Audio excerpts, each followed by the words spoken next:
Factoring trinomials, part 1. Okay, before we jump into factoring a trinomial, I want to review some problems that we did before that look like these here. Okay, so these problems, as it says, fill in the boxes to find the missing information. We have gaps here. We have missing boxes, or missing integers that go in these boxes. The instructions to this was the two numbers that you are given, you will be combining them, and the answer goes here. So I'm going to put combine. Remember that combine means to add or subtract them. This box down here, the instructions were find the product. As in, multiply the two numbers, and the result goes here. So I'm going to go ahead and do just that. 5 times 7, 35. Now, since they don't have negative symbols in front of the integers, it is understood that they're positive numbers, so we add them. Okay, so not so bad. But as we move on to the second example, you notice that this box is empty. Now we need that box because that's how we end up with this product. But luckily they're telling us, okay, that missing number together with the 6 will multiply to give you negative 18. Now your job is to figure out, okay, well, what could that number be? So think about it. 6 times something is 18. Instead of multiplying, if you divide them, that would help to find this missing number. So 18 divided by 6 is 3. But that's a negative 18.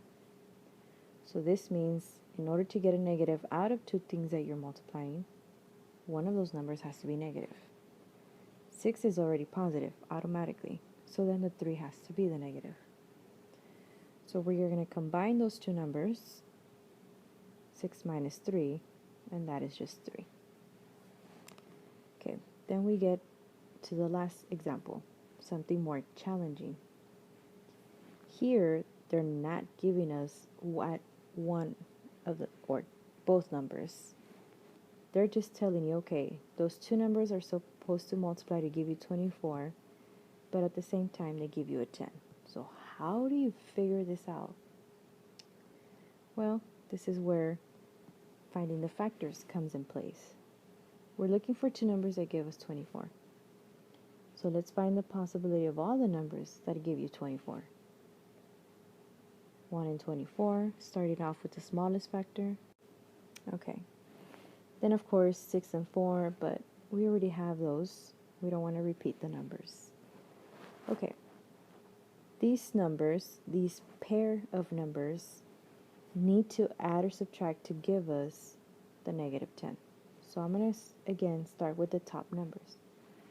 If I add those two, they give me 25. If I subtract them, they give me 23. So nowhere close. 2 and 12, if I add them, that's 14. Subtract, that's 10. Okay, those could work. 8 and 3, if you add, that's 9, that's 11. If you subtract, that's 5. So nope. 4 and 6, if you add them, that's 10. Oh, okay. Maybe those work. So we have a possibility of two options. So let's see, if this was 2 and this was 12, that would mean that somehow they need to give you a 10, which means we're going to subtract. Now, which number is going to have the negative symbol? If the 2 is negative, that means that we have 12 minus 2. Well, that gives us a positive 10. But that's not what we have.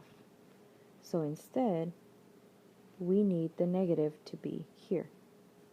Because 2 minus 12, well, that gives us negative 10. Okay. But let's see. If we multiply these two numbers, do we end up with a negative 24? The answer is no. So, that option is out. Now we have 4 and 6. Those for sure have to give us these two here. So, in which way are they going to give you a negative 10?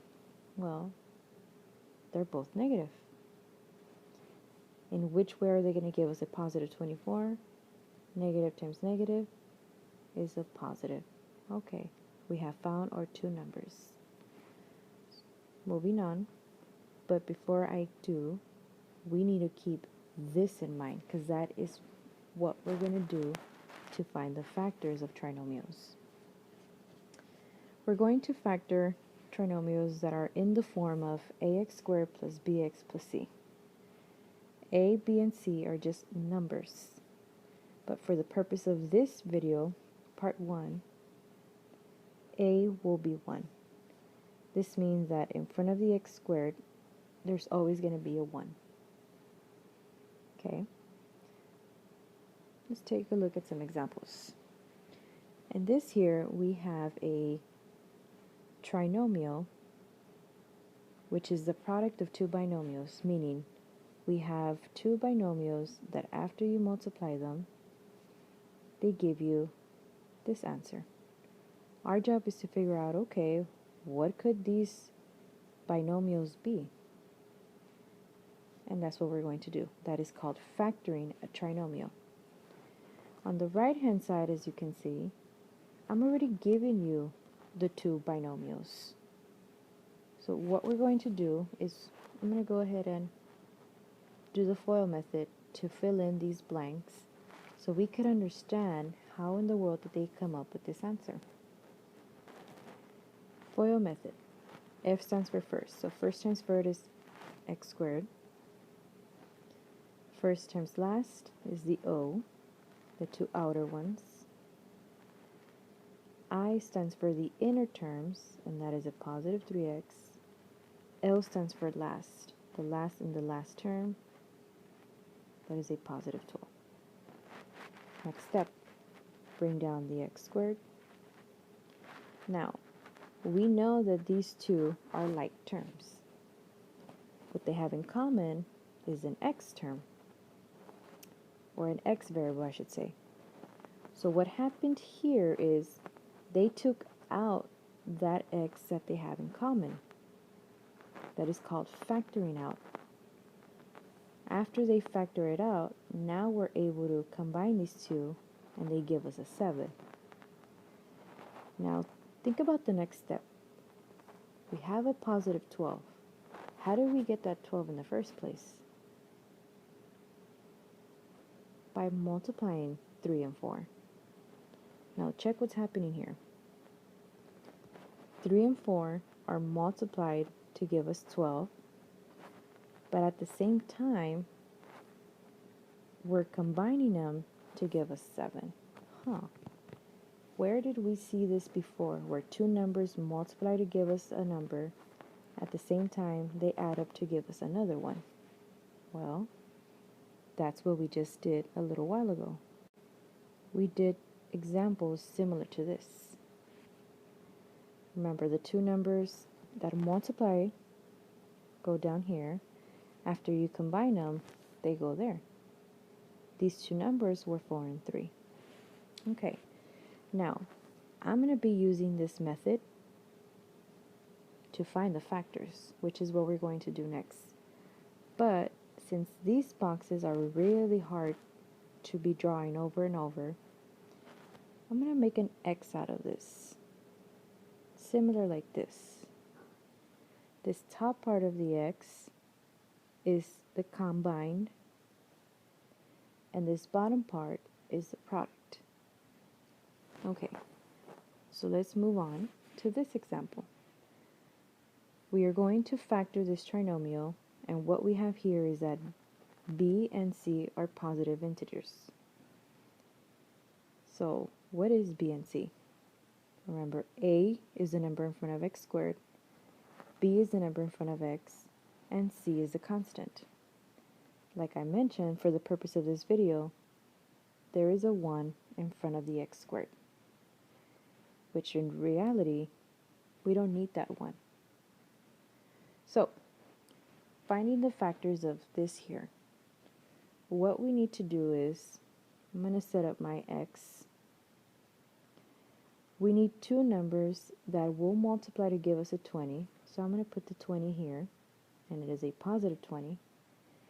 At the same time, those two numbers will add up to give us a 9. So I'm going to put the plus 9 up here.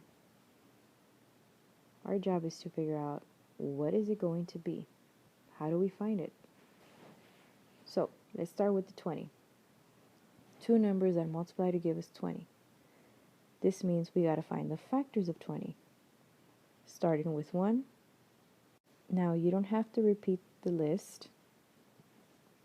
So I'm going to erase that. Okay. These are the possibilities. We're looking for the pair that will give us a 9. 20 and 1. Well, if you add them, nope. If you subtract them, nope. Nowhere close to a 9, so that's out. 2 and 10, you add them, that's 12. You subtract them, that's 8. Nope. So we're left with the only option, 4 and 5. So 4 and 5. Okay, now let's talk about symbols. Are they both positives, negatives, one positive, one negative? This 9 is positive, so these two numbers need to add up to give you positive. The 20 is also positive, so therefore our two factors are positive. Alright, so how does that tie in to what we need to do next? Okay, like I said, this trinomial is the product of two binomials. So we had two binomials that were multiplying each other. So I'm going to set up my parentheses. And remember FOIL method. First times first. Give us this term. What times what could give us x squared? X times x. We already found what we need, a plus 4 and a plus 5. Okay, we have found the binomials. Now, in case you're wondering, well, how will I know if I did this right? Multiply. So I'm going to do the FOIL method to see, do I end up with this answer? Combining my like terms. And I'm going to check, is this final answer the same as the original problem? The answer is yes, so I have done this correct. Now, you may be wondering, okay, well, is this the only way that I can do this? The answer is no. So I'm going to go ahead and erase this real quick. And I'm going to see, okay, I'm going to bring back something that we used before when we were multiplying binomials, and that is the box method.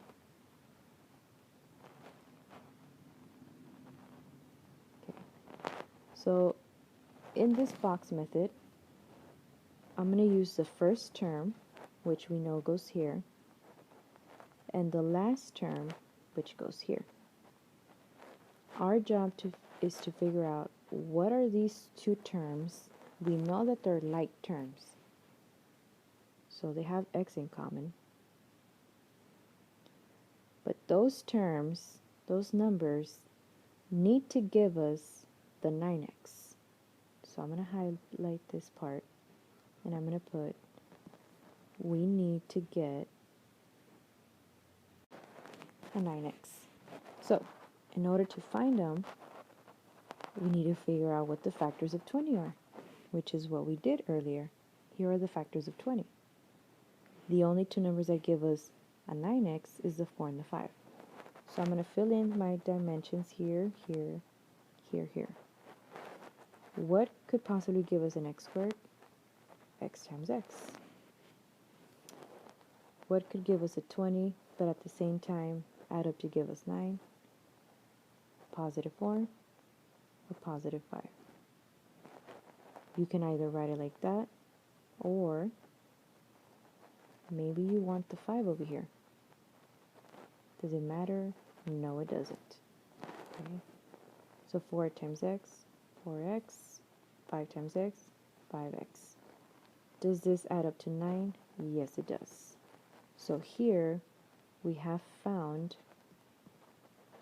the two binomials, the two dimensions, which are x plus 5 and x plus 4, Or maybe you want to write it x plus 4 times x plus 5. Either way is correct. Okay, let's try another one. In this example, the B number, which is this one, is negative, and the C number, which is this one, is positive. Okay, still going to do it the same way. I'm going to start the problem off by using the x, and then I'll do the box method.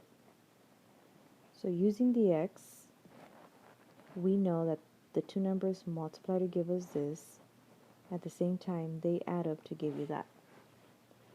To find the option that goes in here, the two factors, we need to concentrate on the 81.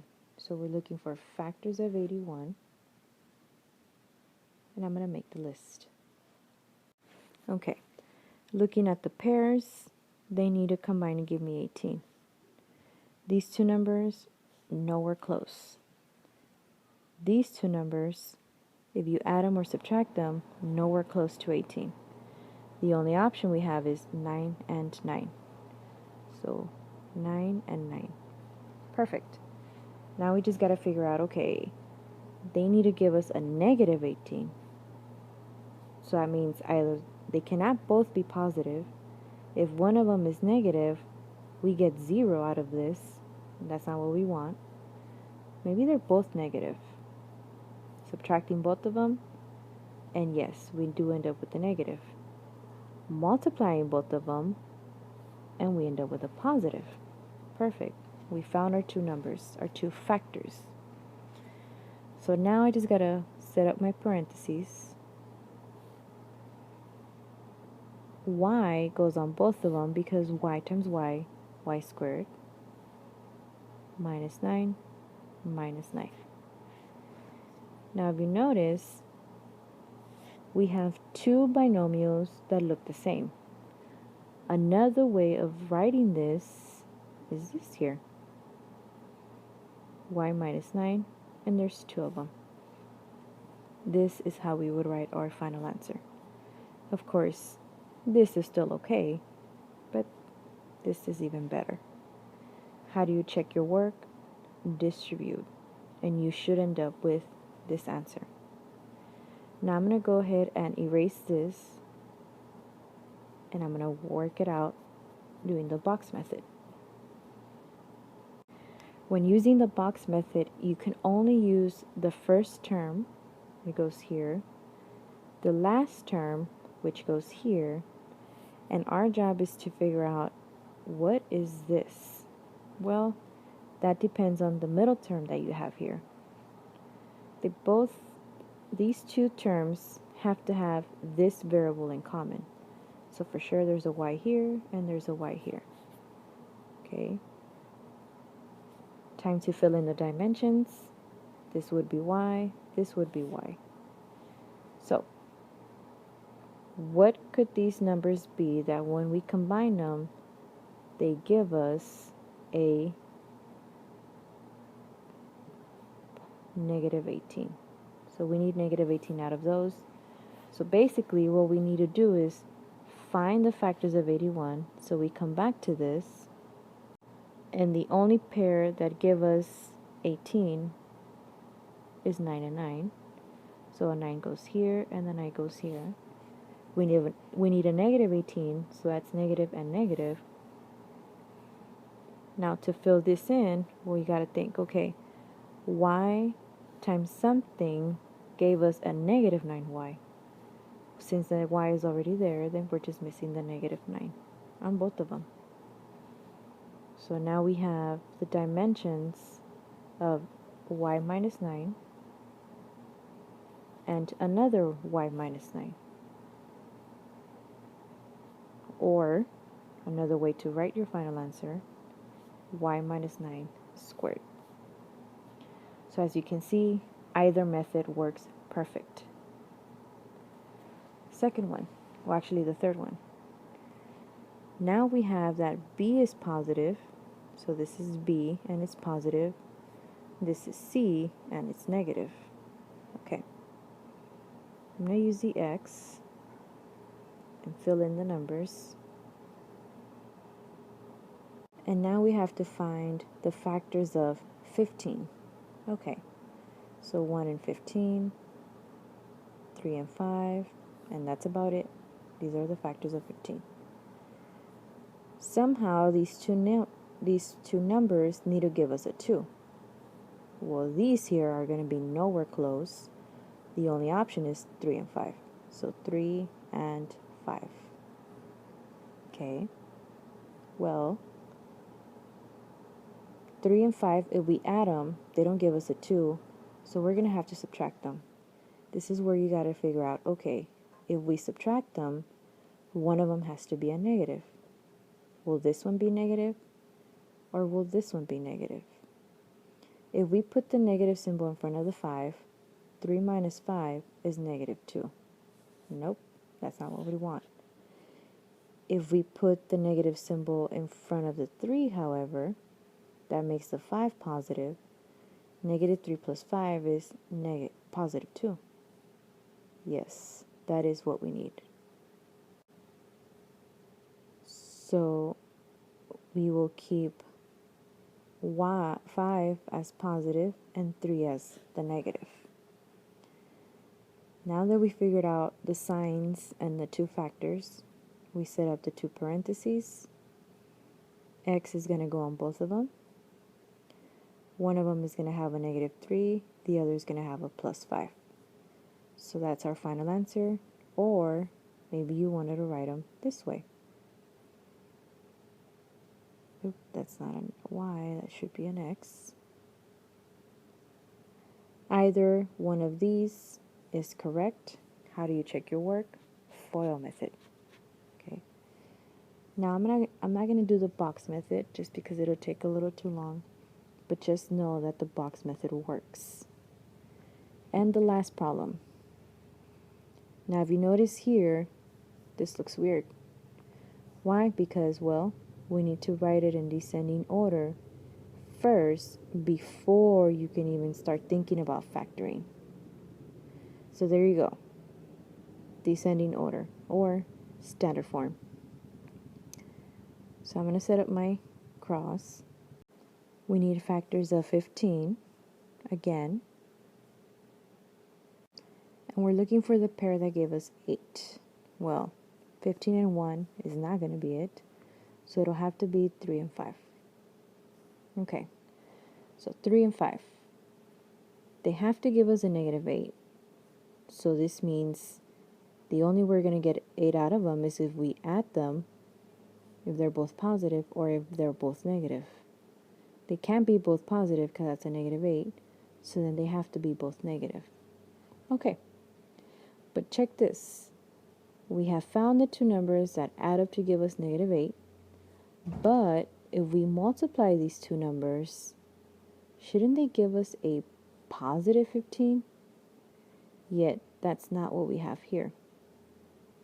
Well,